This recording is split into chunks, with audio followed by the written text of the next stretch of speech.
डिबीज़ family में आप सभी का स्वागत है। आज के इस सेशन में हम सभी लोग सीटेट को टारगेट करते हुए मैथ की नेक्स्ट क्लास लेकर आपके सामने आए हैं। आज के इस सेशन में हम सभी लोग इम्पोर्टेंट क्वेश्चन के साथ-साथ कुछ इम्पोर्टेंट जानकारी भी मैं आपके साथ शेयर करने वाला हूँ, जो इस वीडियो को काफ़ी इम्पोर्टेंट बनाएगी। तो आप इस क्लास को ध्यान से देखिएगा और अगर वीडियो अच्छी लगे तो इस वीडियो को अपने सारे दोस्तों के साथ शेयर कर दीजिएगा। यानी कि क्लास पसंद आए तो शेयर कर दीजिएगा, अन्यथा नहीं पसंद आती है तो डिसलाइक अवश्य कीजिएगा। या लाइक कीजिए या डिसलाइक कीजिए, या आपके ऊपर डिपेंड करता है, ज़रूर कीजिएगा। आगे बढ़ते हैं फर्स्ट क्वेश्चन के साथ अपनी सेशन को शुरुआत करेंगे, ज़्यादा टाइम ना वेस्ट करते हुए। देखिए, फर्स्ट क्वेश्चन आपके सामने आ चुका है। हिंदू अरबी संख्याकन प्रणाली में कितनी 3 अंकीय संख्या है? यानी कि आपसे क्वेश्चन में पूछा जा रहा है कि 3 अंक की संख्या यानी कि 3 डिजिट के कितने संख्या होते हैं नंबर में? 3 अंक के डिजिट के कितने 3 अंक के संख्या पूरे नंबर में कितने होते हैं? तो आप पहले बताइए कि सर गिनती स्टार्ट कहाँ से होता है? तो एक 0 से स्टार्ट होगा और यह बढ़ता चला जाता है और इसका कोई अंत नहीं होता है, ठीक है? इसके बीच में आप लिखेंगे तो 1, 2, 3, 4, 5, 90, 91, 92, 99 और उसके बाद आपका आता है क्या? 100। तो देखिए यह कितने अंकों का बना? यह कितने अंकों का बना? तो 3 अंकों का बन गया। इसी टाइप से आप पूरा लिखते चले जाएँगे 900, 90, 991, 92, 93 और इस तरीके से लिखेंगे तो 999 भी आएगा और इसके बाद 1000 आएगा। क्या आएगा? 1000। जैसे ही आपके सामने 1000 आया, तो यह क्या हो गया? यह 1000 जैसे ही आया तो वह क्या हो गया?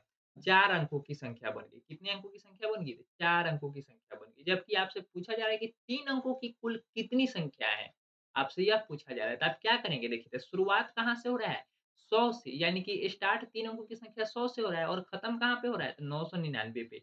यानी कि आपको संख्या ज्ञात करना होगा, तो क्या आप 999 में से 100 घटा सकते हैं?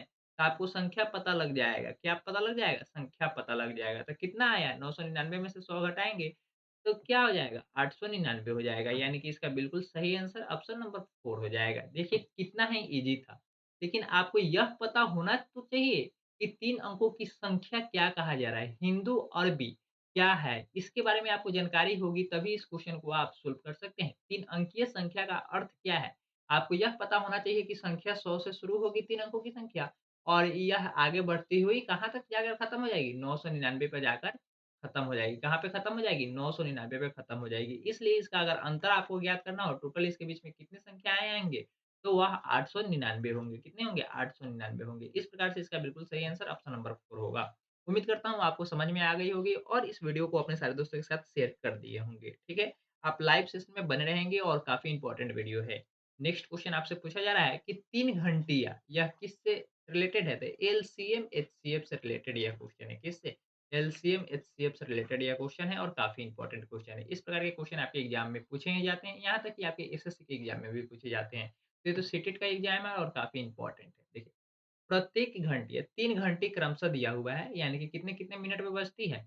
12 मिनट के अंतराल पर बजती है, 20 मिनट और 36 मिनट के अंतराल पर क्या करती है? बजती है। 3 घंटी दिया गया है। 12 मिनट के अंतराल पे बजती है पहली घंटी, दूसरी घंटी आपकी 20 मिनट के अंतराल पे बजती है और तीसरी घंटी 36 मिनट के अंतराल पे बजती है, ठीक है? इतना तो आपको पता होगा ही होगा, ठीक है? कोई दिक्कत? बिल्कुल भी नहीं है सर, आगे बताइए।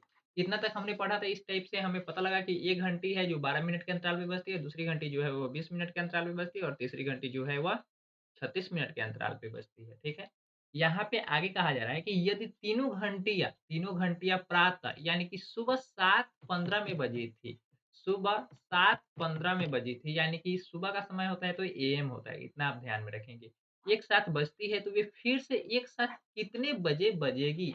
यह तीनों घंटी को एक ही साथ बजाना है, एक साथ बजना है, ठीक है? एक साथ बजना है। इसके लिए मालूम है आपको क्या करना होगा? इसके लिए आपको एलसीएम निकालना होगा। एलसीएम निकालने का 2 तरीका है। सबसे पहले हम लोग शॉर्ट मेथड जो आपका होता है, जो आप लोग पुराने तरीके से निकालते आ रहे हैं, उसको बता देते हैं। उसके बाद हम लोग एक शॉर्ट मेथड भी आपके साथ डिस्कस करेंगे। तो देखिए, यहाँ पे आप इसका जब एलसीएम निकालेंगे, यह एलसीएम जो आएगा वह मिनट में आएगा। किस चीज़ में आएगा? मिनट में आएगा। तो मिनट को आपको घंटे में चेक करें घंटे में चेंज करने के बाद और इस टाइम में जोड़ देना है, तो जो टाइम आएगा वह बिल्कुल सही आंसर हो जाएगा, ठीक है?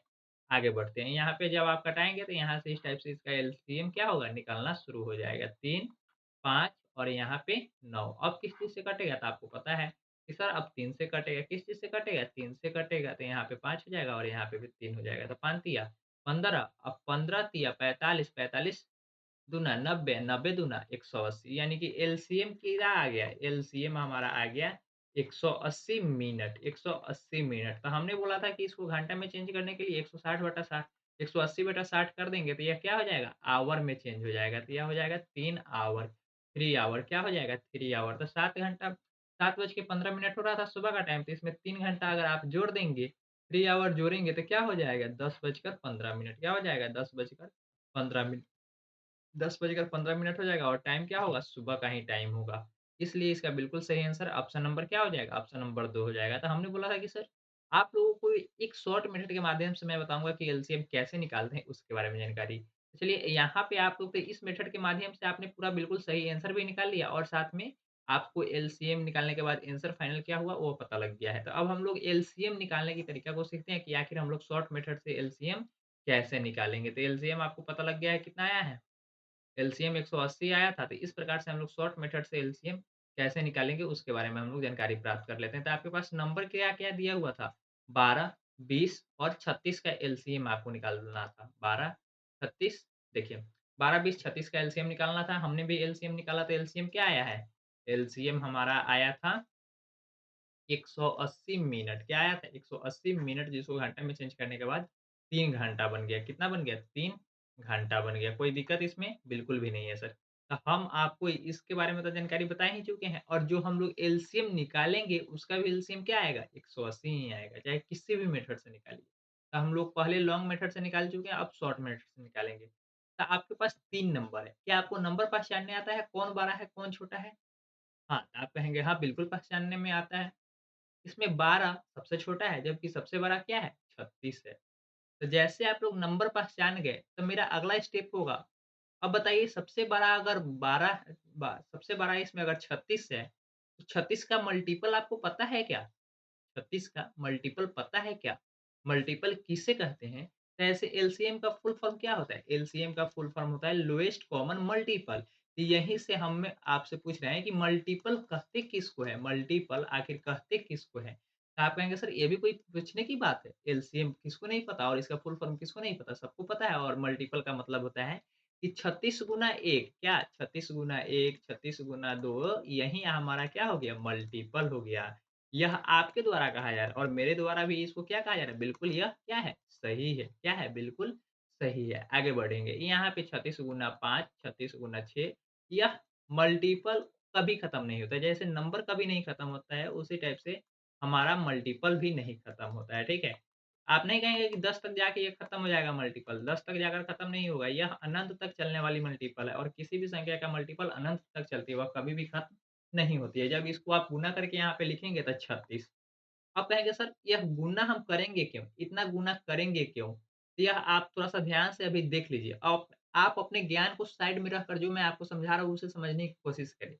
यहाँ पे 36 है, ठीक है? 36 गुना 1 करेंगे 36 आएगा, 36 गुना 2 करेंगे तो 72 आएगा और 72 में 36 जोड़ देंगे तो कितना हो जाएगा? 108 हो जाएगा और फिर से 8 जो 36 जोड़ेंगे तो कितना हो जाएगा? 144 हो जाएगा। कितना हो जाएगा? 144 और 144 में फिर से 60 जोड़ देंगे तो कितना हो जाएगा? 180 हो जाएगा। आगे जोड़ेंगे तो 216 हो जाएगा, कितना हो जाएगा? 216 आगे करेंगे तो इस टाइप से ये आगे बढ़ता जाएगा, ठीक है? मल्टीपल आप करके लिखते जाएँगे। कोई दिक्कत इसमें नहीं होने वाली है, कोई दिक्कत इसमें नहीं होने वाली है। आगे करेंगे तो 252 आ जाएगा, इस टाइप से आप कर लेंगे जो भी हो।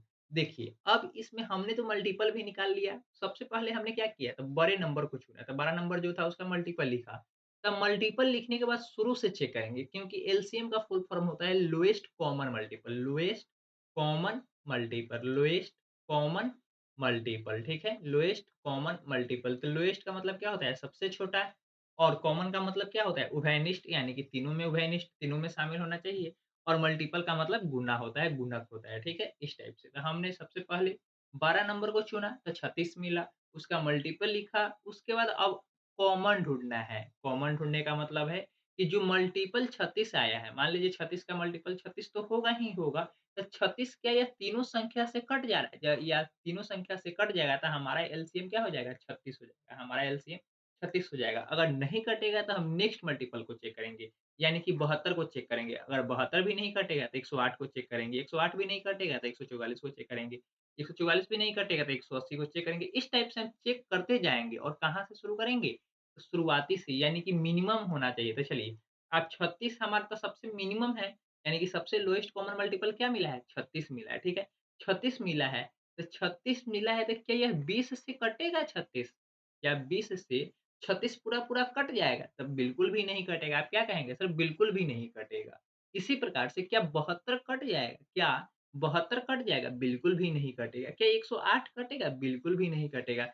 इतना आप तो कहेंगे सर इतना पूछने की क्या आवश्यकता है? आप देख ना लीजिए 0 जिसमें लास्ट में है ना, वही कटेगा, बाकी जिसमें 0 नहीं है वो कटेगा ही नहीं। तो ये 36 भी नहीं कटा, 72 भी नहीं कटा, 108 भी नहीं कटा, 144 भी नहीं कटा। अब देखिए 0 हमें मिल चुका है, 180 में लास्ट में 0 है, तो हो सकता है 180 क्या हो?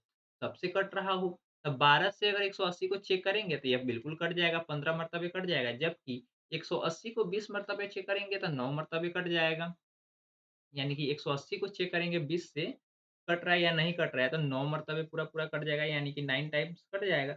36 को चेक करेंगे तो 5 मर्तबे कट जाएगा यानी कि 5 टाइम्स कट जाएगा। इस टाइप से हमारा जो मल्टीपल मिला, वह क्या मिला? 180 मिला, यानी कि लोएस्ट कॉमन मल्टीपल यानी कि एलसीएम हमारा क्या मिला? 180 किस चीज़? यह मात्रक में दिया हुआ है, मात्रक यानी कि इनका इसका मात्रक क्या है? मिनट है, इसलिए इसका एलसीएम 180 मिनट हो जाएगा। इसका एलसीएम 180 मिनट हो जाएगा और एलसीएम आ चुका है और इसका मिनट में हमारा आंसर भी आ चुका है, तो लेकिन मिनट में नहीं, अब घंटा में वो आवर जोड़ना भी है, तो आवर क्या हो जाएगा? 3 आवर हो जाएगा। क्योंकि 1 घंटा में कितना? 1 घंटा में 60 मिनट, तो 3 घंटा में 180 मिनट। इस टाइप से 7 बज के 15 मिनट पर पहली बार घंटी बजी थी, तो दूसरी बार यह घंटी कब बजेगी? 10 बजकर 15 मिनट यह घंटी बज जाएगी और इस घंटी के अंतराल में क्या टाइम रहेगा? तो वहीं 3 घंटा का टाइम रहेगा। जब यह 3 घंटे के बाद यह घंटी तीनों घंटी आपस में पुनः एक साथ बजेगी, ठीक है? इस प्रकार से इसका बिल्कुल सही आंसर ऑप्शन नंबर 2 होगा और हमने आपको एलसीएम शॉर्ट मेथड से कैसे निकालते हैं और जल्दी-जल्दी कैसे निकालते हैं, इसके बारे में भी जानकारी आपको बता दिया हूँ।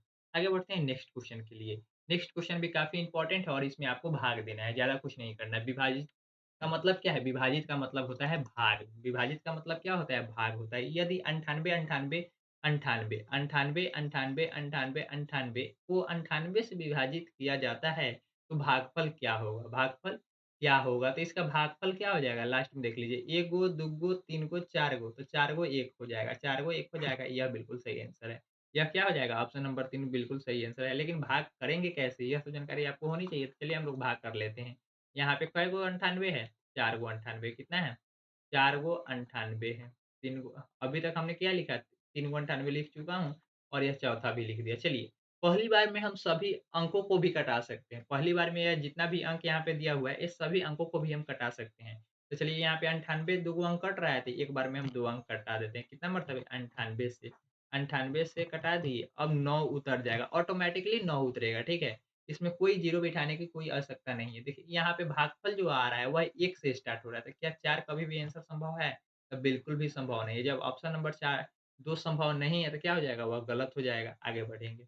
अब ऑटोमैटिकली क्या उतरा है? 9 तो उतर गया है, लेकिन क्या 98 9 से क्या 98 9 से कटेगा? क्या 9 98 से कटेगा? तो आप कहेंगे बिल्कुल भी नहीं कटेगा सर।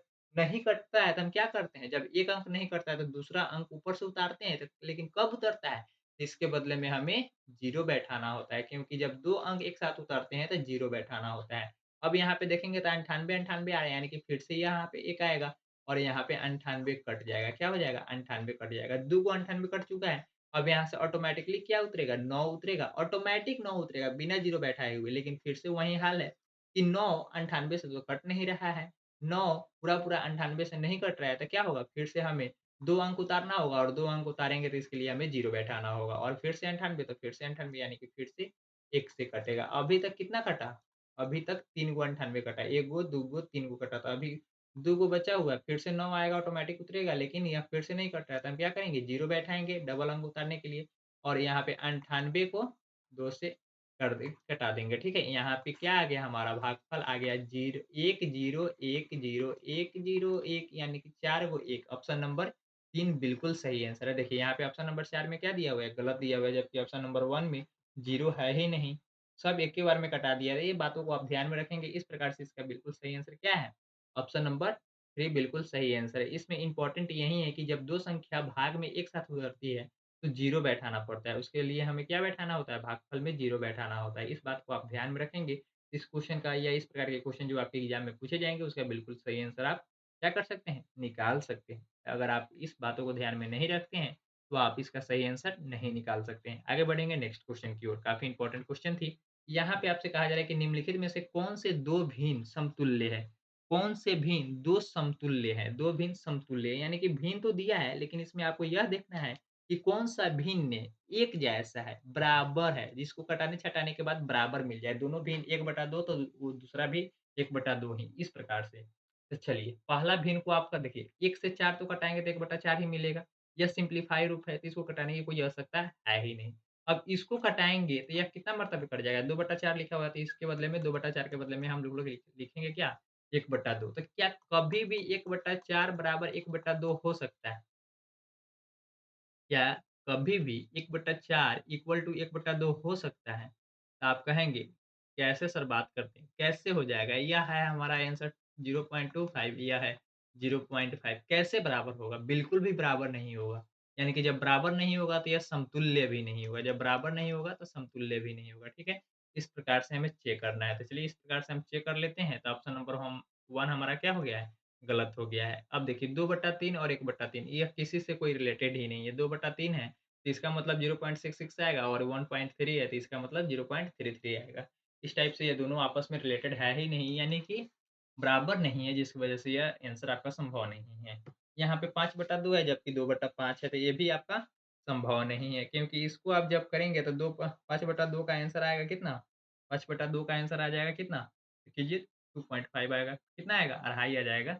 जबकि इसको करेंगे 2.5 2/5 को तो इसका मतलब हो जाएगा 0.4 यानी कि ये दोनों भी आपस में बराबर नहीं है। तो 3 ऑप्शन गलत है यानी कि चौथा क्या हो जाएगा आपका सही हो जाएगा। तो कहेंगे कि सर कैसे सही हो रहा है? हमें तो थोड़ा जानकारी होना चाहिए ना। तो पहले में 4/3 दिया हुआ है और यानी कि 8/6 दिया हुआ है, ठीक है? तो इसको आप घटाएँगे 2 मर्तबे कटेगा तो ऊपर में भी 4 और नीचे में भी 4 यानी कि 4/3 होगा कि नहीं होगा? तो आप कहेंगे सर बिल्कुल होगा, क्यों नहीं होगा? 4/3 इक्वल टू 4/3 लिखा जा रहा है, तो यह बिल्कुल समतुल्य है और एक जैसा है। इसलिए हमारा बिल्कुल सही आंसर ऑप्शन नंबर 4 हो जाएगा। आपको वीडियो अच्छी लग रही है, क्लासेस अच्छी लग रही है, तो इस क्लास को अपने सारे दोस्तों के साथ शेयर कर दीजिए क्योंकि अभी संख्या काफ़ी कम है। इस लाइव सेशन में आप सभी लोग पार्टिसिपेट कीजिए और सेशन को अपने सारे दोस्तों के साथ शेयर कर दीजिएगा। क्योंकि काफ़ी इंपॉर्टेंट सेशन है और दिसंबर में निश्चित रूप से आपको कंटेंट सेक्शन में 15 में 15 नंबर मैथ के सेक्शन में आएँगे ही आएँगे, अगर आप मेरे साथ दिसंबर तक जुड़े रहते हैं तो। दिसंबर तक जुड़े रहते हैं तो आएँगे, अगर आप जुड़े नहीं रहते हैं, यहाँ-वहाँ भाग-दौड़ करते हैं, तो हो सकता है कि आपका नंबर फिर से गलत हो जाए, आपका नंबर ना आए, आप पास ना कर सकें, ठीक है? इस प्रकार से। यदि संख्या के अंकों का योग कहा जा रहा है संख्या के अंकों का योग कोई संख्या दिया होगा, मान लीजिए 12 ही दिया हुआ है, संख्या के अंकों का योग यानी कि अंकों का योग 12 दिया हुआ है, तो इसका अंकों का योग का मतलब क्या हो गया? 1 + 2 = 3 अंकों का योग कितना दिया हुआ है? 3 का गुणज है 3 का गुणज है, तो वह संख्या किस से विभाजित होगी? तो वह संख्या किस से विभाजित होगी? 3 से विभाजित होगी, क्योंकि आपको विभाज्यता का रूल तो पता ही है विभाज्यता का रूल तो पता ही है कि जो संख्या मान लीजिए यहाँ पे 1, 2, 3 लिखा हुआ है, तो यह संख्या 3 से विभाजित होगी। हम लोग क्या करते हैं सभी का जोड़ कर लेते हैं, अगर वह उसका योग भी 3 से विभाजित होता है, तो क्या कर लेते हैं हम लोग कि कहते हैं कि यह संख्या हमारा क्या हो जाएगा 3 से विभाजित हो जाएगा। इस प्रकार से अगर आपको विश्वास नहीं है, तो यहाँ पे हम लोग कर लेंगे 3 से इसको जब भाग करेंगे, तो यहाँ पे 12 कट जाएगा 4 मरतबे, ठीक है? 3 उतरेगा 1 मरतबे कट जाएगा, यानी कि कहा जा रहा है क्या? यदि संख्याओं के अंकों का योग 3 हो, 3 का गुणज यानी कि 6, 5, 7 कुछ भी हो और वह 2 से 3 से पूरा-पूरा कट जा रहा है, तो क्या होगा? वह अंक भी वह संख्या भी हमारा 3 से विभाजित होगा। इस प्रकार से 3 के विभाज्यता के रूल के आधार पे यह क्वेश्चन पूछा गया था। इस टाइप से हम कह सकते हैं कि डिविजिबिलिटी रूल पे भी क्वेश्चन पूछे जाते हैं, कौन संख्या किस प्रकार से कटेंगी, इस पे भी। इस प्रकार के जब क्वेश्चन का अभ्यास आपको कराया जा रहा है, तो इस टाइप के क्वेश्चन के रूल भी आपको याद होने चाहिए। 2 के विभाज्यता का रूल क्या है? तो इकाई स्थान पे 2 हो, 4 हो, 6 हो, 8 हो या 0 हो। इसके अलावा अगर इकाई स्थान पे कोई भी संख्या होगा, तो वह क्या होगा? 2 से पूरा-पूरा नहीं कटेगा। 4 का क्या है? 5 का क्या है? अगर 5 से कोई विभाज्यता का रूल है, तो वहाँ पे लास्ट में इकाई स्थान पे 0 या तो 5 या 0 या तो 5, 10 से हो तो 0 होना चाहिए। इस टाइप से अगर वह होगा, तो क्या होगा? विभाजित होगा, अन्यथा विभाजित नहीं होगा। तो विभाज्यता का रूल तो आप ही को याद करना होगा। 2 के विभाज्यता का रूल क्या है? 3 के विभाज्यता का रूल क्या है? 4 का क्या है? 6 का क्या है? ठीक है, 2 और 3 से अगर संख्या विभाजित है, तो संख्या 6 से विभाजित होगी। इस टाइप से आपको याद होना ही चाहिए। अगर याद होगा तो आप बिल्कुल सही आंसर लगा पाएँगे, अगर नहीं याद होगा, तब बिल्कुल सही आंसर नहीं लगा पाएँगे। इसलिए विभाज्यता का रूल आपको याद होना ही चाहिए। जैसे कि यहाँ पे 3 का पूछा था, हो सकता है आपके एग्ज़ाम में 2 का पूछ ले, 5 का पूछ ले, 10 का पूछ ले, कुछ भी पूछ सकता है। देखिए, इस प्रकार के क्वेश्चन हम आपके सेशन में पिछले कई सेशनों में बहुत सारे क्वेश्चन करा चुके हैं। यह सेशन नंबर हमारा 4 टू 5 है। आप इसमें देख लीजिए, इस टाइप के क्वेश्चन हम आपको कितनी बार करा चुके हैं, तो इस क्वेश्चन का थोड़ा ध्यान से आप पढ़ेंगे और आंसर निकालने की कोशिश करेंगे।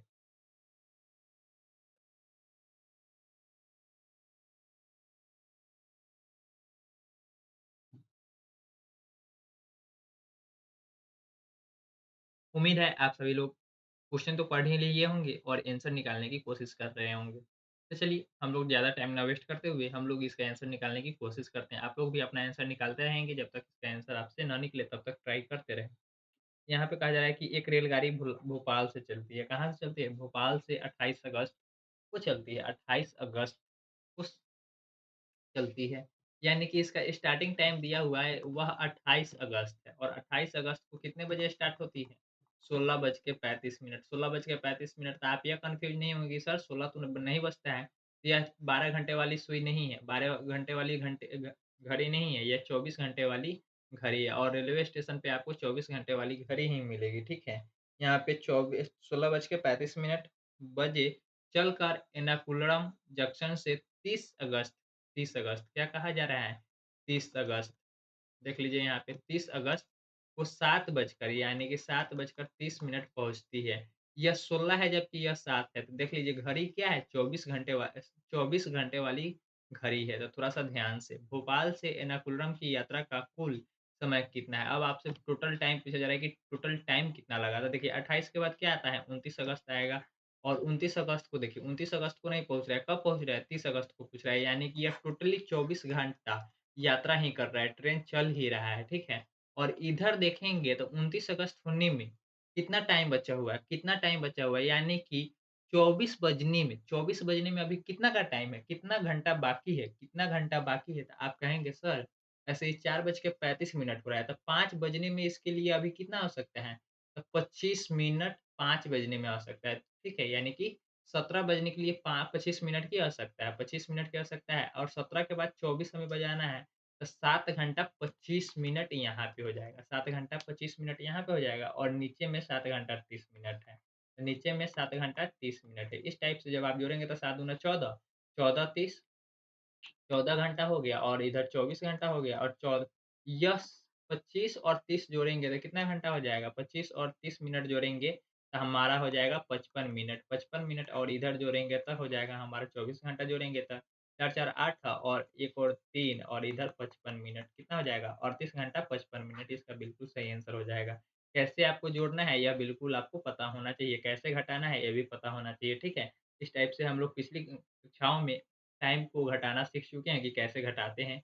हम लोग हासिल जब लेते हैं तो 1 घंटा का मतलब 60 मिनट हासिल लेते हैं, ना कि 1 हासिल लेते हैं, ठीक है? इस टाइप से हम लोग घटाते भी हैं।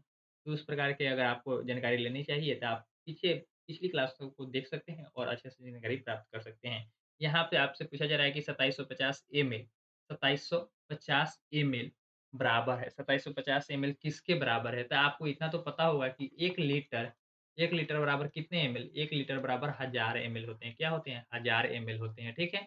1000 एमएल होते हैं, तो आपको देखिए यहाँ पे अभी क्या दिया हुआ है? लीटर में दिया हुआ है। क्या दिया हुआ है? लीटर में दिया हुआ है आंसर। तो आपको क्या करना है? एमएल से लीटर जाना है, एमएल से लीटर जाना है। तो क्या आप लिख सकते हैं 1 लीटर बराबर 1000 एमएल, तो क्या 1000 एमएल बराबर 1 लीटर नहीं होगा? आप कहेंगे सर बिल्कुल होगा, क्यों नहीं होगा? बिल्कुल होगा। तो अगर 1000 एमएल बराबर 1 लीटर तो 1-1 हज़ार जोड़ेंगे तो कितना हो जाएगा? 1000 एमएल आप प्लस 1000 एमएल जोड़ेंगे तो क्या हो जाएगा? 1 प्लस 1 यानी कि 2 लीटर होगा या नहीं होगा? सर कहेंगे बिल्कुल होगा, क्यों नहीं होगा? तो आप कह रहे हैं कि सर हो रहा है, यहाँ पे यह हो रहा है यानी कि 2 लीटर हो रहा है, क्या हो रहा है? 2 लीटर हो रहा है, तो अभी तो 2000 एमएल तक ही हम लोग गए, कहाँ तक गए? 2000 एमएल तक ही गए, लेकिन यह है क्या? 2750 तो 2000 एमएल तक हम लोग पहुँच गए तो 2 लीटर हुआ क्या? तो देखिए यहाँ पे 27.50 है, तो क्या यह कभी भी संभव है 27.50? 27 लीटर कभी भी संभव है? नहीं। 2000 तक हम लोग पहुँच गए, अगर 3000 पे जाएँगे देखिए, 3000 पे जाएँगे तो कितना लीटर होगा? 3 लीटर होगा, कितना होगा? 3 लीटर होगा, तो या इसका आंसर 2 और 3 लीटर के बीच ही होगा, लेकिन यह आंसर क्या दिया हुआ है? 27 लीटर दिया हुआ है, तो बिल्कुल गलत है। अब देखिए यहाँ पे कह रहा है 0 लीटर होगा, 0 लीटर कैसे संभव है भाई? बिल्कुल गलत है, इसका आंसर जो होगा 2 और 3 के बीच होगा, 2 और 3 के बीच होगा। देखिए, अब यहाँ पे कहा जा रहा है 275 लीटर, तो ये भी बिल्कुल गलत है। आपको थोड़ा-सा ध्यान से देखते हैं यहाँ पे तो कंपेयर करने से ही यानी कि 2 और 3 लीटर के बीच में ही जो इसका आंसर आ रहा था, तो इस टाइप से भी हम लोग ऑप्शन को छाँट के आंसर लगा सकते हैं। तो आपका बिल्कुल सही आंसर क्या आ रहा है? ऑप्शन नंबर 3 आ रहा है। लेकिन इसको सर पूछेंगे कि सर इसका बिल्कुल सही आंसर क्या होगा? तो इसका बिल्कुल सही आंसर हो जाएगा 2 लीटर 750 एमएल क्योंकि 2750 एमएल है ना, तो हम लोगों ने 2000 एमएल का 2 लीटर निकाला है और 750 एमएल एक साइड में बच जा रहा है जिसको 750 एमएल हम लोग लिख देंगे। अन्यथा इसका दूसरा तरीका है कि एमएल से लीटर में जाना है, एमएल से लीटर में जाना है तो हम ज़्यादा कुछ नहीं करते हैं, 1000 से क्या कर देते हैं, भाग कर देते हैं, तो इसका आंसर जो आएगा वह लीटर में आ जाएगा। तो 3 जीरो नीचे रहते हैं तो 3 अंक बाद हम लोग दशमलव बिठा देते हैं, 3 अंक बाद दशमलव बिठा देते हैं, तो 3 अंक बाद दशमलव बिठाएँगे तो इतना लीटर हो जाएगा, इतना लीटर हो जाएगा, ठीक है? इसको हम लिख सकते हैं 2 लीटर 750 एमएल क्योंकि जब 2 लीटर दशमलव के बाद जो होगा इसे छोटा वाला मात्रक हम लोग पढ़ते हैं। इस प्रकार से 2 लीटर 750 एमएल इसका बिल्कुल सही आंसर है। आप लोग ध्यान बस इतना रखेंगे कि अगर एमएल से लीटर में जाना होगा तो 1000 से भाग करते हैं और जबकि लीटर से एमएल में आना होगा तो 1000 से गुणा करते हैं। लीटर से जब एमएल में आना होगा तो 1000 से गुणा करते हैं और जब एमएल से लीटर में जाना होगा, एमएल से लीटर यानी कि मिलीलीटर से आपको लीटर में जाना होगा तो 1000 से क्या करते हैं? 1000 से भाग करते हैं, ठीक है? इस टाइप से आपको समझ में आ गई होगी, आगे बढ़ते हैं नेक्स्ट क्वेश्चन की ओर। नेक्स्ट क्वेश्चन भी काफ़ी इम्पोर्टेंट है और थोड़ा-सा ध्यान से देखने की आवश्यकता है। बस इसमें पूछा जा रहा है कि निम्नलिखित में से किसकी लागत अधिक है? किसकी लागत अधिक है? इसमें 2 प्रकार के हम लोग चीज़ें खरीद रहे हैं। आप 2 प्रकार के वस्तु खरीद रहे हैं। क्या खरीद रहे हैं? 2 प्रकार के वस्तु खरीद रहे हैं, जिसमें एक में 25 दर्जन है, एक में 25 दर्जन वस्तु है, 25 दर्जन वस्तु है। और प्रत्येक का कीमत कितना है 350 ठीक है? और दूसरा पैकेट आप जो खरीद रहे हैं, दूसरा वस्तु जो खरीद रहे हैं उसका 250 पैकेट खरीद रहे हैं। कितना खरीद रहे हैं? 250 पैकेट खरीद रहे हैं। 250 पैकेट यानी कि 250 पीस खरीद रहे हैं और प्रत्येक पैकेट का दाम 350 है, 350 है। तो देखिए, प्रत्येक वस्तु का दाम कितना है? प्रत्येक पैकेट का दाम यहाँ पे 350 है, जबकि यहाँ पे भी 350 है। यानी कि 350 से कोई आपको रिलेट नहीं करना है। 350 का कोई मतलब ही नहीं है। अगर आपको ध्यान से देखना भी है, तो वह क्या देखना है? आपको देखना भी है ध्यान से, तो बस आपको यहाँ पे 25 दर्जन और 250 पैकेट में 12 जो होगा, उसी का कीमत ज़्यादा होगा, उसी का कीमत ज़्यादा होगा। तो देखिए, आप लोगों को तो इतना पता होगा, आपको इस इतना तो पता ही होगा कि 25 गुना 1 दर्जन में कितने होते हैं? 1 दर्जन में कितने वस्तु थे? 1 दर्जन में 12 वस्तु। इस टाइप से जब आप इसको करेंगे तो 250 और 25 दूना 50 यानी कि 300 300 यह वस्तु हो गए, जबकि यह 250 पैकेट खरीद रहा है, तो बड़ा कौन होगा? 250 का या 300? 250 बड़ा होगा या 300? 250 बड़ा होगा या 300? तो 300 बड़ा होगा सर। आप भी कहेंगे कि सर कैसे क्वेश्चन आप लोग करते हैं? 250 बड़ा होगा या 300? तो 300 बड़ा होगा, 300 बड़ा होगा। जब 300 बड़ा होगा तब क्या कौन-सा ज़्यादा होगा? किसका लागत ज़्यादा होगा? तब पहले वाले का लागत बिल्कुल ज़्यादा होगा। पहले वाले का क्या होगा? लागत ज़्यादा होगा। अब यहाँ पे अगर इसी क्वेश्चन में पूछ देता तो कितना ज़्यादा होता? तो हम लोग क्या कर लेते 25 गुना 12 कर लेते तो यह वस्तु की संख्या निकल जाता। तो 300 वस्तु की संख्या आया, इसमें हम लोग कर लेते 350 से गुना 350 से गुना और नीचे में कहा जा रहा है 250 वस्तु का दाम कितना है 350 350 तो यहाँ पे हम लोग कर लेते 250 गुना 350 250 गुना 350 अब दोनों को क्या कर देते गुना करके घटा देते जितना आता है उतना अंतर हो जाता है। अगर अंतर पूछता तो अंतर हो जाता है, कितना ज़्यादा है तो अंतर निकाल लेते और दोनों का योगफल कितना है या दुकानदार को कितना रुपया देना होगा तो दोनों को गुना करके हम लोग जोड़ देते थे। इसका योगफल निकल जाता है यानी कि दुकानदार को उतना रुपया हमें देना होता है। लेकिन यहाँ पे पूछा जा रहा है कि अधिक कौन है? तो सिर्फ़ हमें कंपेयर करके इसका आंसर बताना था कि आखिर 12 जो होगा वही इसका क्या होगा? सही आंसर होगा यानी कि वह ज़्यादा होगा। इस प्रकार से इसका बिल्कुल सही आंसर ऑप्शन नंबर 1 होगा। आगे बढ़ेंगे नेक्स्ट क्वेश्चन की ओर। नेक्स्ट क्वेश्चन भी काफ़ी इंपॉर्टेंट है। यहाँ पे कहा जा रहा है 5 और 1/3 समकोणों में डिग्रियों की संख्या क्या है? डिग्रियों की संख्या यानी कि डिग्रियों की संख्या कहा जा रहा है या इसका योग भी आप समझ सकते हैं। योग भी समझ सकते हैं। तो यहाँ पे कहा जा रहा है समकोण। तो सबसे पहले आपको तो ये पता होना चाहिए समकोण हम लोग कहते किसको हैं? तो समकोण किसको कहते हैं? 90 डिग्री वाली त्रिभुज को क्या कहते हैं? समकोण कहते हैं। 90 डिग्री वाली त्रिभुज को क्या कहते हैं? तो समकोण कहते हैं। तो हम लोग आगे बढ़ेंगे। 5 समकोण 5 और 1/3 समकोण में डिग्रियों की संख्या पूछा जा रहा है। यानी कि 5 गुना 90 यानी कि 5 समकोण और का मतलब प्लस और 1/3 यानी कि 1/3 समकोण का मतलब का गुना, ठीक है? का 90 इस प्रकार से हमें निकालना होगा। तो चा 90 में 5 से गुणा करेंगे तो 450 आ जाएगा और यहाँ से घटाएँगे तो यह 30 मर्तबे कट जाएगा, ठीक है? तो यहाँ पे 450 प्लस 30 लिखेंगे यानी कि 480 480 डिग्री 480 डिग्री। ऑप्शन नंबर 3 बिल्कुल सही आंसर हो जाएगा। ऑप्शन नंबर 3 बिल्कुल सही आंसर हो जाएगा। आगे बढ़ते हैं नेक्स्ट क्वेश्चन की ओर। नेक्स्ट क्वेश्चन भी काफ़ी इंपॉर्टेंट है। यहाँ पे आपसे पूछा जा रहा है कि प्रेरणा ने यह थोड़ा-सा आपके माइंड पे डिपेंड करेगा कि इसका आंसर आप किस प्रकार से सोचते हैं और इसमें बहुत सारे स्टूडेंट कन्फ्यूजन में भी हो जाते हैं इस टाइप के क्योंकि ये क्वेश्चन आपके मैथमेटिकल ऑपरेशन या मैथ्स पे बेस्ड नहीं है, ये आपके लॉजिक पे बेस्ड है। आप किस प्रकार से सोचते हैं, आपका थिंकिंग क्या है, इस पे आधारित यह क्वेश्चन है। तो थोड़ा-सा ध्यान से आप पढ़ेंगे तो इसमें कहा जा रहा है प्रेरणा, एक व्यक्ति है ने 0 से 9 तक 0 से 9 1 0 1 2 3 4 5 6 7 8 और 9 0 से 9 तक के प्रत्येक अंकों को आधा घुमाया। आधा क्या किया? आधा आधा घुमाया है। उन अंकों को चुनिए जो पहले जैसे ही दिखाई देते हैं, पहले ही जैसे ही दिखाई देते हैं। तो देखिए 0 को आप आधा घुमाइए, पूरा घुमाइए, चाहे जितना भी घुमाइए, 0 को कैसे भी घुमाएँगे। चलिए हम लोग यहाँ पे आधा क्लॉकवाइज़ घुमाते हैं। आधा जब क्लॉकवाइज़ घुमाएँगे तो यही होगा, एक ही होगा ना। जब इसको एक को आधा घुमाएँगे, एक को आधा घुमाएँगे क्या हो जाएगा? एक को जब आधा घुमाएँगे तो इस टाइप का हो जाएगा। एक को जब आधा घुमाएँगे तो इस टाइप का हो जाएगा। तो क्या जैसे पहले दिखता था वैसा ही दिख रहा है? तो बिल्कुल भी नहीं दिख रहा है वैसा, बिल्कुल भी नहीं दिख रहा है, वैसा बिल्कुल भी नहीं दिख रहा है। तो इस टाइप से जब आप देखेंगे तो सब बदलता चला जाएगा, सब क्या हो जाएगा? बदलता चला जाएगा। अब यहाँ पे 2 कुछ इस टाइप से लिखा आएगा, इस टाइप से आपका 2 लिखा आएगा, ठीक है? इस टाइप से यह सभी बदलता चला जाएगा। तो इस टाइप से आपको देखना है, तो इसमें कौन नहीं बदलेगा? तो एक 0 नहीं बदलेगा और एक आपका 8 नहीं बदलेगा। इस प्रकार से इसका बिल्कुल सही आंसर ऑप्शन नंबर 3 हो जाएगा। आगे बढ़ेंगे नेक्स्ट क्वेश्चन की ओर। नेक्स्ट क्वेश्चन भी काफ़ी इंपॉर्टेंट है और यहाँ पे आपका वर्ग का परिमाप या वर्ग की परिधि आपको याद होनी चाहिए, ठीक है? वृत्त की परिधि या वर्ग का परिधि भी आपको याद होना चाहिए। वर्ग का परिमाप और वृत्त की परिधि दोनों आपस में क्या होते हैं? बराबर होते हैं, ठीक है? इस प्रकार से आपसे कहा जा रहा है कि एक स्टील की तार एक वर्ग बनाती है, एक स्टील की तार एक वर्ग बनाती है। बनता क्या है? वर्ग बनता है। तो वर्ग का कंडीशन क्या है? चारों भुजा आपस में 90 डिग्री होंगे और चारों कोण भी बराबर होंगे, ठीक है? चारों कोण और चारों भुजा आपस में बराबर होंगे, जिसका क्षेत्रफल दिया हुआ है। इस वर्ग का क्षेत्रफल दिया हुआ है। क्या दिया हुआ है? एरिया दिया हुआ है 484 सेंटीमीटर 484 सेंटीमीटर 484 सेंटीमीटर स्क्वायर। यदि इसी तार को एक वृत्त के आकार में मोड़ा जाए, इसी तार को अब वृत्त के आकार में मोड़ा जा रहा है, यानी कि इसको अब वृत्त बना दिया जा रहा है, ठीक है? वृत्त बना दिया जा रहा है, तो इस वृत्त की त्रिज्या होगी त्रिज्या आपसे पूछा जा रहा है कि इस वृत्त की त्रिज्या क्या होगी? यानी कि यहाँ पे एरिया दिया हुआ है, तो सबसे पहले आपको भुजा तो निकालना होगा, तो भुजा निकालने के लिए आप क्या करेंगे? वर्ग का जो भुज एरिया होता है, यानी कि वर्ग का जो क्षेत्रफल होता है वह क्या होगा?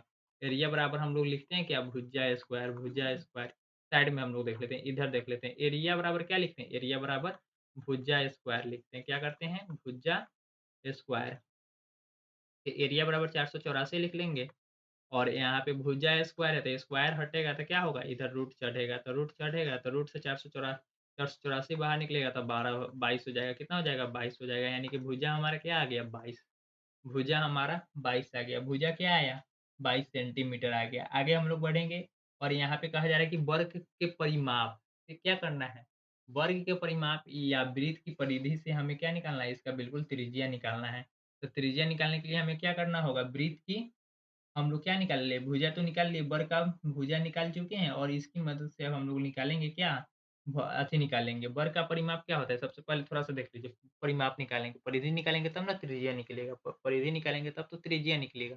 तो चलिए हम लोग परिधि निकाल लेते हैं, तो वर्ग का परिमाप या वृत्त की परिधि दोनों बराबर होते हैं, तो वृत्त की परिधि बराबर हम लोग लिख लेते हैं वृत्त परिधि 2 पाई r क्या होता है? 2 पाई r 2 पाई r होता है, क्या होता है? 2 पाई r और यहाँ पे पाई का मान आपको दे दिया है, कितना रखना है? 22/7 रखना है। तो यहाँ से जब हम लोग करेंगे तो 2 या 4 गुना भुजा, तो यहाँ पे त्रिज्या हमें निकालना है, तो वृत्त की परिधि क्या हो जाएगा? वर्ग की भुजा के बराबर, वर्ग का परिमाप के बराबर होता है, वर्ग के परिमाप के बराबर होता है, तो वर्ग का परिमाप हम यहाँ पे लिख देंगे और यहाँ पे 2 गुना 22/7 गुना r लिख देंगे। कोई दिक्कत? बिल्कुल भी दिक्कत नहीं। तो वर्ग का परिमाप क्या होता है? 4 गुने भुजा, 4 गुने भुजा, 4 गुने भुजा, 4 गुने भुजा हुआ था। भुजा का मान आपको दिया हुआ है क्या? भुजा का मान 22 दिया हुआ है। 2 गुना 22/7 गुना r। अब यहाँ से आगे हम लोग सोल्व करेंगे, तो यहाँ से हम लोग कर सकते हैं। अब यहाँ पे भुजा का मान बैठा देंगे, तो 4 गुने भुजा था, तो यहाँ पे लिख सकते हैं हम क्या? 2 इधर वाला मान हम लोग इधर चेंज कर लेते हैं। 2 गुना 22/7 गुना r बराबर 4 गुना भुजा, भुजा का मान 22 हो जाएगा, ठीक है? 22। यहाँ से आप क्रॉस मल्टीप्लिकेशन करेंगे तो यहाँ पे r हो जाएगा। r से जब इसको घटाएँगे तो नीचे में क्या आ जाएगा? नीचे में देखिए 2 गुना 22 ऊपर में हो जाएगा 4 गुना 2 गुना 22 और ऊपर में हो जाएगा 4 गुना 22 गुना 7, 4 गुना 22 गुना 7, 2 से 4 कटेगा, ठीक है? 22 से 22 कट जाएगा। इसका आंसर क्या हो जाएगा? त्रिज्या बराबर 14 हो जाएगा। 2 गुना 7 करेंगे तो कितना हो जाएगा? 14 सेंटीमीटर इसका त्रिज्या होगा। कितना होगा? 14 सेंटीमीटर इसका त्रिज्या होगा। तो सबसे पहले आपके माइंड में यह होना चाहिए कि वर्ग की परिमाप ही वृत्त की परिधि होती है, वृत्त की परिधि होती है, ठीक है? तो इस प्रकार से हम लोग आगे बढ़ेंगे। यहाँ पे आपको पैटर्न से क्वेश्चन पूछे जा रहे हैं। इस पैटर्न को एनालिसिस करना है और इसके आधार पे अगला क्या होगा, तो इस पे सबसे पहले हम लोग क्या कर लेते हैं, अंतर निकाल लेते हैं। इस टाइप के क्वेश्चन में सबसे पहले अंतर निकाल लेते हैं। तो जब अंतर निकालेंगे तब 5 आएगा, 6 में से 1 घटाएँगे तो 5 आएगा, 15 में से 6 घटाएँगे तो 9 आएगा। कितना आएगा? 9 आएगा। आगे हमें नहीं पता, अगला हमें बताना है, अब 45 नहीं पता। तो 66 में से 45 घटाएँगे तो कितना हो जाएगा? 66 में से 45 घटाएँगे तो 21 होगा। और अगला घटाएँगे तो यहाँ पे क्या हो जाएगा? अगला घटाएँगे तो 25 हो जाएगा। क्या हो जाएगा? 25 हो जाएगा। तो देखिए यहाँ पे 4 का डिफ़रेंस, यहाँ पे भी 4 का डिफ़रेंस, तो यहाँ पे भी क्या होना चाहिए? 4 का ही डिफ़रेंस होना चाहिए। तो चलिए 9 में 4 जोड़ देंगे तो 13 हो जाएगा, 13 में 4 जोड़ देंगे तो 17 हो जाएगा, तो 17 हो जाएगा। तो चलिए हम लोग क्या देखते हैं, 15 में अगर 13 जोड़ देते हैं तो 15 में 13 जोड़ेंगे तो 28 होगा और 28 में 17 जोड़ेंगे तो क्या 45 हो जाएगा? तो बिल्कुल सही है। अगर नहीं होगा तो बिल्कुल गलत है। तो यहाँ पे हो जा रहा है, यानी कि हमारा आंसर क्या होगा? 15 में 13 जोड़ेंगे और 28 इसका बिल्कुल सही आंसर हो जाएगा। कैसे निकालें हम? आपको पता होना चाहिए, ठीक है? यहाँ पे ट्रिपल लेयर क्या चल रहे हैं? एडिंग चल रहे हैं 4 का, ठीक है? इस प्रकार से इसका बिल्कुल सही आंसर ऑप्शन नंबर 3 हो जाएगा। आगे बढ़ेंगे नेक्स्ट क्वेश्चन की ओर। काफ़ी इंपॉर्टेंट क्वेश्चन थे और इस टाइप के क्वेश्चन आपके एग्जाम में निश्चित रूप से पूछे ही जाते हैं। अभी हमारे पास 1-2 क्वेश्चन है और काफ़ी इंपॉर्टेंट है। यहाँ पे 6 बच्चे ने अपनी लंबाई मापी और जिसके परिणाम निम्न है। यानी कि 6 गो बच्चा है, कितना बच्चा है? 6 बच्चा है और सबका लंबाई दिया हुआ है और इसमें पूछा जा रहा है इन सभी बच्चों की औसत लंबाई क्या है? तो सबसे पहले आपको औसत बराबर क्या होता है? औसत बराबर क्या होता है? आपको यह सूत्र याद होगा तब तो इसका सही आंसर निकाल सकते हैं ना। इसके लिए आपको क्या करना होगा? सभी संख्याओं का योग यानी कि जो संख्या ऊपर में दिया हुआ है, जो मान दिया हुआ है, यह सभी का अंक संख्याओं की संख्या यानी कि कुल संख्या, यहाँ पे नीचे हम लिख सकते हैं कुल संख्या भी लिख सकते हैं, कुल संख्या यानी कि कै गो संख्या है, तो संख्या तो टोटल कै गो 6 गो है और ऊपर में इतना सारा डाटा दिया हुआ है, तो यानी कि संख्याओं का योग। तो 109 प्लस 114.7 114.7 इस टाइप से हम पूरा जोड़ लेंगे। तो यहाँ पे आप जोड़ लीजिएगा और क्या कीजिएगा, इसको जब जोड़िएगा और भाग दीजिएगा तो क्या हो जाएगा, जोड़ कीजिएगा और भाग कीजिएगा तो आपका आंसर आ जाएगा 108 108 इसको जोड़ेंगे तो 648 आएगा। कितना आएगा? 648 आ जाएगा और 6 से इसको भाग करेंगे, तो इसको घटाएँगे तो 6 हो जाएगा और 0 8 यानी कि 608 इसका हो जाएगा। सेंटीमीटर में आंसर सेंटीमीटर में मात्रक दिया हुआ है, तो इसलिए इसका 608 सेंटीमीटर इसका 608 गलत 108 होगा, सॉरी 108 होगा। 6 से 6 को घटाएँगे तो एक ही मर्तबे ना कटेगा, हमने भी मिस्टेक कर दिया। यहाँ पे 108 से कटेगा तो इसका बिल्कुल सही आंसर क्या हो जाएगा? ऑप्शन नंबर 3 हो जाएगा। इस प्रकार से हमारी सेशन तो समाप्त हो चुकी है, लेकिन काफ़ी इंपॉर्टेंट सेशन थी। लेकिन यहाँ पे एक क्वेश्चन आपके सामने और है और यह डाटा हैंडलिंग से संबंधित है। इसमें आपको देखना है कि कौन-सा बड़ा है और कौन-सा छोटा है, बस इसमें। तो देखिए स्टेशनरी स्टेशन ए से लेकर बी तक आपको जाना है, ए से लेकर बी तक जाना है। कितना किराया है, इसके बारे में आपको जानकारी दी गई है। तो देखिए इसमें कहा जा रहा है विभिन्न स्टेशनों के लिए रेल टिकटों का मूल्य नीचे तालिका के अनुसार दर्शाया गया है। अगर आप स्टेशन नंबर ए से बी तक जाते हैं, ए से लेकर बी तक जाते हैं तो इसके लिए 57 किलोमीटर की यात्रा है और इसमें आपको क्या देना होगा? साढ़े 12 रुपया देना होगा। 175 किलोमीटर जाते हैं, सी तक जाते हैं तो आपको 28 रुपया देना होगा। डी तक जाते हैं तो 49 रुपए 50 पैसा देना होगा। इस टाइप से इसका बिल्कुल सही आंसर आपको बताना है कि क्या होगा, ठीक है? तो एगो लड़की है जिसका नाम रेणुका है। क्या है? एक लड़की है जिसका नाम रेणुका है। रेणुका को अपनी 2 सहेलियों के साथ रेणुका के साथ स्टेशन से डी तक ए से डी तक जाना है, ए से डी तक जाना है। उ उसने इन 3 टिकटों के लिए कितनी राशि देनी होगी? कितनी राशि देनी होगी? ए से डी तक जाना है। ए से कहाँ तक जाना है? डी से। तो स्टेशन ए से किलोमीटर में यह दूरी दिया हुआ है, ठीक है? स्टेशन तक तो डी तक जाना है, तो डी तक जाना है यानी कि ए से लेकर बी भी जोड़ना है, सी भी जोड़ना है और डी भी जोड़ना है। यानी कि साढ़े ₹12 जोड़ना है, ₹28 जोड़ना है और साढ़े ₹49 जोड़ना है। यहाँ पे साढ़े 12 और ₹28 और साढ़े ₹49 इस सभी को जोड़ेंगे तो यहाँ पे क्या हो जाएगा 0 और इधर में 1 हासिल हो जाएगा यानी कि 50 10 10 20 के 0 हाथ में 2 2 4 2 6 6 1 7 7 2 9 यानी कि ₹90 देना होगा। कितना देना होगा? ₹90 देना होगा। इस टाइप से इसका बिल्कुल सही आंसर आप देख लीजिएगा क्या होगा? इसका आंसर आप देख लीजिएगा या इसे हम बता ही देते हैं कैसे करना है। थोड़ा-सा वेट कर लीजिए। हम आपको इस क्वेश्चन का बिल्कुल सही आंसर आपको बताने की बिल्कुल कोशिश कर रहे हैं और सही आंसर इसका निकल भी जाएगा। थोड़ा-सा ध्यान से देख लीजिए। यहाँ पे कहा जा रहा है क्वेश्चन को फिर से पढ़ लीजिए। कितनी राशि उसे 3 टिकटों के लिए कितनी राशि देनी होगी? कितनी राशि देनी होगी, ठीक है?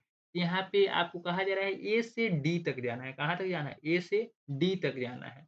उस 2 महिलाओं को जाना है। अपनी द रेणुका को अपनी 2 सहेलियों के साथ यानी कि टोटल कितने हैं? 3 हैं। 3 व्यक्ति है। कितने व्यक्ति है? 3 व्यक्ति हैं। एगो रेणुका है और उसकी 2 सहेली है। क्वेश्चन को जब तक आप सही से नहीं पढ़ेंगे तो आंसर कोई भी गलत निकाल सकता है। हमने क्या किया? रेणुका का ही क्या कर दिया है? रेणुका का ही हम लोगों ने सिर्फ़ आंसर निकाला था जिसकी वज़ह से हमारा आंसर गलत आ रहा था।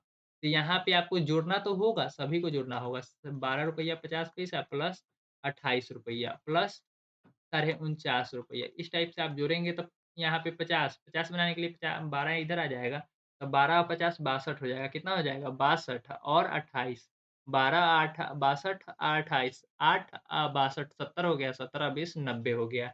यानी कि कितना हुआ? यह 90 हो गया, यानी कि एक व्यक्ति का किराया ₹90 एक व्यक्ति का किराया, एक मैन का या एक वूमेन का, एक पर्सन का किराया ₹90 तो 3 पर्सन का किराया कितना हो जाएगा? 3 पर्सन का किराया कितना हो जाएगा? 3 गुना 90 कर देंगे यानी कि 270 हो जाएगा, 270 हो जाएगा। देखिए 270 इसमें किसी ऑप्शन में दिया ही नहीं है, तो क्या होगा? यह इसका बिल्कुल सही आंसर 270 ही होगा, लेकिन इसमें कोई माइनर सी मिस्टेक आ रही है क्वेश्चन में जो कि आपको देखना होगा। इससे आप देख लेंगे या तो इसका ऑप्शन गलत होगा या तो क्वेश्चन में कुछ और डाटा पूछा जा रहा होगा, ठीक है? इसकी वजह से इसका बिल्कुल गलत आंसर आ रहा है, इसलिए आप देख लीजिएगा। या तो 270 इसका बिल्कुल सही आंसर होगा या तो कुछ क्वेश्चन में फ़ॉल्ट होगा। आगे बढ़ते हैं, इस क्वेश्चन को आप ध्यान से देख लीजिएगा और अपने सारे दोस्तों के साथ शेयर भी कर दीजिएगा। और हमारी सेशन समाप्त हो चुकी है। क्या हो चुकी है? हमारी सेशन समाप्त हो चुकी है और काफ़ी इम्पोर्टेंट सेशन थी। क्या थी?